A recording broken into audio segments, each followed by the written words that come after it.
So guys, slow motion video editing করতে time set করতে খুব প্রবলেম হয়। তো আমি আপনাদেরকে স্লো মোশন ভিডিও এডিটিং করা শিখিয়ে দেবো খুব সহজভাবে। তো চ্যানেলে নতুন থাকলে চ্যানেলটিকে সাবস্ক্রাইব করে বেল আইকনটাকে অন করে দেবেন। তো চলুন মোবাইলটাকে ওপেন করে যান। তো প্লে স্টোরটি ওপেন করবেন, এরপর সার্চ করবেন ভিএম। তো আপনি এটা ইনস্টল করে নেবেন। তো আমার ইনস্টল আছে, এটা আমি ওপেন করে নিচ্ছি। এরপর নিউ প্রজেক্টের মধ্যে ক্লিক করবেন। এরপর আপনি সেই ভিডিওটি দিয়ে দেবেন যে ভিডিওটি আপনি স্লো মোশন এডিটিং করতে চান। এরপর আপনি এডিটে ক্লিক করে দেবেন।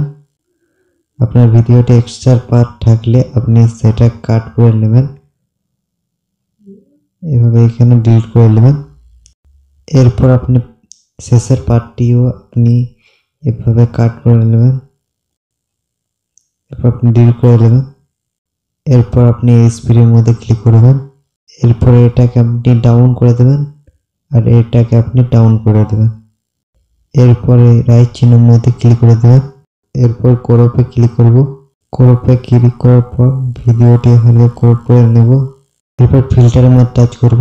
তো আপনি এখান থেকে ফিল্টারও লাগাতে পারবেন। আপনি নিজের মতো ভাবে ব্যাকগ্রাউন্ড ফিল্টার করতে চান তাহলে আপনি অ্যাডজাস্টে ক্লিক করবেন। এরপর আপনি এখান থেকে আপনার ভিডিও ব্যাকগ্রাউন্ডের মধ্যে আপনি অ্যাডজাস্ট করে নেবেন। তো আমি আমার ভিডিও ব্যাকগ্রাউন্ডটি হালকা অ্যাডজাস্ট করে নিচ্ছি। তো আপনি আপনার ভিডিও মতোভাবে আপনি ভিডিও ব্যাকগ্রাউন্ড ভাবে আপনি অ্যাডজাস্ট করে নেবেন। তো আপনি কিছুটা এইভাবে আপনি অ্যাডজাস্ট করে নেবেন।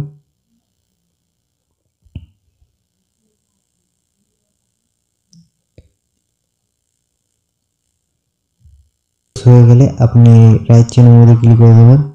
তো আপনি মিউজিকে টাচ করে আপনি মিউজিক লাগিয়ে নেবেন।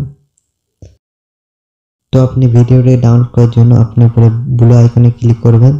এরপর আপনি এটাকে বাড়িয়ে ফুল করে দেবেন। এরপর আপনি এক্সপোর্টে ক্লিক করে দেবেন। রেকর্ডিং কমপ্লিট হয়ে গেলে আপনার ভিডিওটা আপনার গ্যালারিতে সেভ হয়ে যাবে। চলুন রেজাল্টটা দেখে নিয়ে যাও।